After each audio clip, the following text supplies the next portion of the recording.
Wow, স্মেলটা কি সুন্দর বেবি, তাই না? সেই চুই ঝাল রান্না করব। চুই ঝাল আজকে দেশি রসুন নেই, তাই আমি বড় রসুন নিয়েছি এখানে। চুই ঝালটা খুব বেশি দিব না, কারণ আমার ছেলে মেয়ে ঝাল খেতে পারে না, এই জন্য অল্প করে দিব।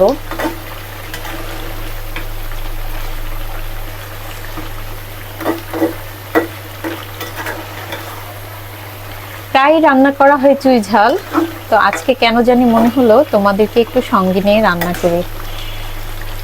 আমার মেয়ের জন্য লাঞ্চ নিয়ে যেতে হয় স্কুলে, এবার প্রথম ওকে আমি কোচিংয়ে দিয়েছি, সেজন্য ওর লাঞ্চটা আমার স্কুলে দিয়ে আসতে হয়।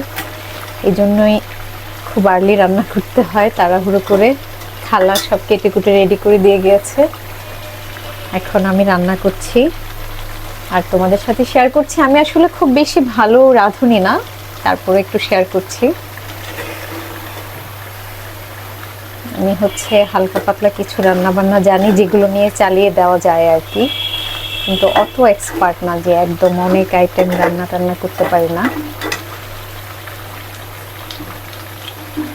মাংসটা প্রেসার কুকারে দিলে ভালো হতো বোধহয়, যাই হোক দিয়ে দিয়েছি, কিছু করার নেই।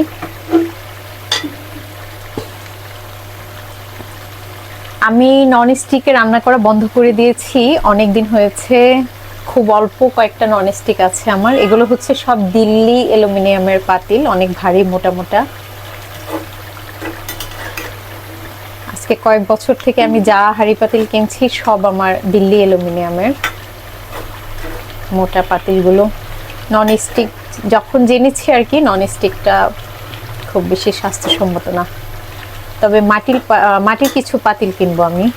মাটির পাতিলে রান্না সোশ্যাল মিডিয়া, ইউটিউবে বিভিন্ন জায়গায় দেখে খুব ভালো লাগে, আমারও ইচ্ছা করে যে মাটির পাতিলে রান্না করতে। চুই ঝালটা আমি আরো পরে দিব, নইলে চুই ঝালটা হচ্ছে খুলে যায় অনেক সময়। আমি মাংসটা আরো কিছুক্ষণ কষিয়ে, ও আমার আরেকটা মশলা দিতে হবে, যেটা আমার নিজের বানানো মশলা, সেটা দিতে হবে। এটা হচ্ছে অনেক আইটেমের মশলা মিক্স করে বানানো। প্লেন জিরার গুঁড়ো দিয়েছি, এখন হলো এটা দিব। এটা খুব বেশি দিতে হয় না, অল্প দিলেই হয়।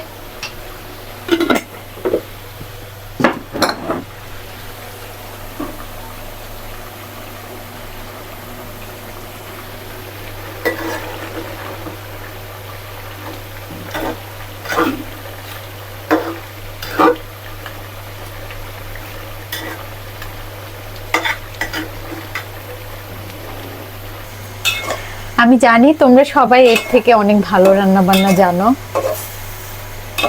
অনেকে হয়তো বলতে পারে, আল্লাহ কি এমন রাঁধুনি আবার এই রান্না দেখাতে এসছে। মিষ্টি কুমড়া নর্মালি আমি বয়েল করে খাই লবণ দিয়ে, পাহাড়িদের স্টাইলে। আজকে আলাদা আবার বয়েল করতে ইচ্ছা করছে না, তাই আমি একটুখানি মিষ্টি কুমড়া ফুলকপির সাথে দিয়ে দিয়েছি।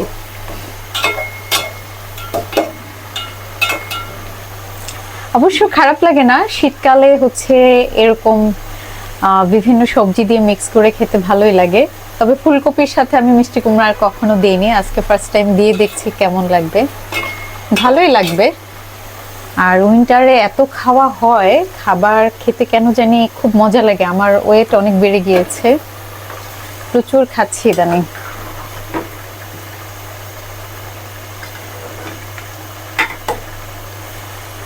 চুই ঝালে নর্মালি আলু না দিলে ভালো হয়, চুই ঝালটা সুন্দর হয়, কিন্তু যারা মায়েরা আছেন তারা জানেন যে ঘরে বেবি থাকে সেই ঘরে আলু ছাড়া মাংস মুরগি রান্না করা চিন্তাই করা যায় না।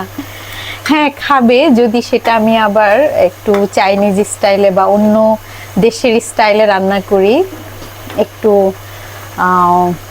কি বলা যায়, যেমন বাঁধাকপি দিয়ে গরু মাংস পাতলা করে যেরকম সুপি সুপি স্টাইলে, বা অনিয়ন বিফ অনিয়ন যেটা ওরকম করে যদি খাই, তাহলে রান্না করি, তাহলে আবার আলু ছাড়া খাবে। বাট আমাদের দেশীয় স্টাইলে রান্না করলে আলু ছাড়া খুব কম বেবি আছে যারা আলু ছাড়া খায় আর কি। আর এখনকার নতুন আলুগুলো দিলে না একদম নরম হয়ে যায় খুব তাড়াতাড়ি। আমি মাছ কষিয়ে নিয়েছি, এবার ফুলকপিটা ওই মশলাতেই কষিয়ে নিচ্ছি, মাছগুলো আলাদা তুলে রেখেছি। এখন এটা কষিয়ে আমি ফিল্টারের পানি দিয়ে দিব। আমি সব রান্নায় ফিল্টারের পানি ইউজ করি, ইভেন আমি যখন ভাত রান্না করি সেটাতেও আমি ফিল্টারের পানি ইউজ করি। তেল উঠে এসছে, আমি এখন পানি গরম করে মাংসতে দিয়ে দিব, আর সাথে চুই ঝাল, রসুন এগুলো দিয়ে দিব।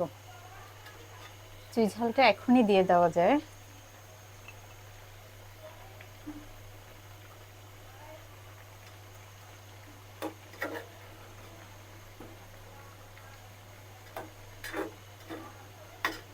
অনেকদিন ধরে ছিল, এজন্য একটু কালচে কালচে হয়ে গিয়েছে। আর একটু কষিয়ে আমি ঝোল দিয়ে দিব।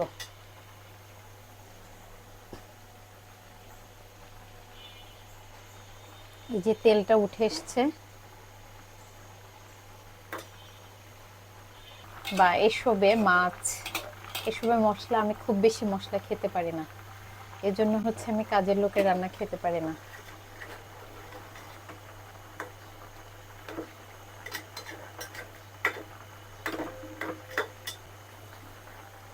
ব্লগগুলো দেখি, হোস্টিং ব্লগগুলো দেখি আমার খুব ভালো লাগে, আমার নিজেরও ইচ্ছা করে। আসলে কোনো কাজকে ছোট করে দেখার কোনো সুযোগ নাই, এটাও খুব কি বলা যায়, এটাও মানুষের অনেক বড় একটা গুণ যারা এগুলো করতে পারে। কিন্তু আমাদের দেশে কেন জানি এই কাজগুলোকে অনেকে খুব ছোট করে দেখে। আমি বলবো এগুলোকে ছোট করে দেখার কিছু নেই, সবাই তো সব কাজে এক্সপার্ট হয় না। যেমন আমি যেটুকু রান্না পারি সেটুকু নিয়ে আমি সার্ভাইভ করতে পারবো। রান্না তো খুব বেসিক একটা স্কিল, মানে বলা যায় আমি সার্ভাইভ করার জন্য যা যা দরকার আমি সব পারি, এবং আমার বেবিদেরকেও আমি শেখানো ট্রাই করছি যে আমার ছেলেটা যেন, ছেলে মেয়ে দুজনে কোনো ধরনের যেন মেল ইগো, ফিমেল ইগো, কোনো ধরনের ইগো নিয়ে যেন ওরা বড় না হয়। যদিও আমি বলি না যে আমি একদম পারফেক্ট একজন মা, আমার অনেক প্রবলেম আছে আমি জানি, কিন্তু চেষ্টা করছি আমার ছেলেটা যেন জিরো মেল ইগো নিয়ে বড় হয়। আর যারা কিছু কিছু মেয়ে দেখে এত এক্সপার্ট, খুব ভালো লাগে, এরা সব দিকে ফিট, অনেক ভালো রান্না বান্না করতে পারে, তারা বাইরে ঘরে এত সুন্দর করে সামলায়, ভীষণ ভালো লাগে আমার দেখতে, খুব ভালো লাগে। আমার নিজেরও ইচ্ছা করে যে আমিও যদি এত এক্সপার্ট হতাম, কিন্তু আমি অত এক্সপার্ট না, আমি স্বীকার করছি। আরেকবার কোনো একটা আমার বাসায় গেস্ট এসেছিল, তখনও আমি বোধহয় এরকম 11-12 পদ করেছিলাম। ওটাই আমার জীবনের সর্বোচ্চ বোধহয় রান্না বান্না। হ্যাঁ হ্যাঁ, আমি ভুল বলেছি, আমার মেয়ের বার্থডেতে যেটা করেছি সেটা না, ওইটা হচ্ছে আমার সর্বোচ্চ রান্না বান্না। এছাড়া নর্মালি আমি ডেইলি রেগুলার যেগুলো রান্না বান্না, 3 আইটেম 4 আইটেম যেগুলো রান্না করা হয়, বা আমি খুব শর্টকাটে রান্না করার চেষ্টা করি, যত শর্টকাট করা যায় আর কি, কারণ আমার অনেক বাইরেও প্রচুর দৌড়াতে হয়, মোটামুটি আরো অনেক কাজ করতে হয়, যে জন্য আমি রান্নাটা যেভাবে শর্টকাট করা যায় সেভাবে করা। এই যে দেখো তোমরা, আমার চুই ঝাল রান্না হয়ে গিয়েছে।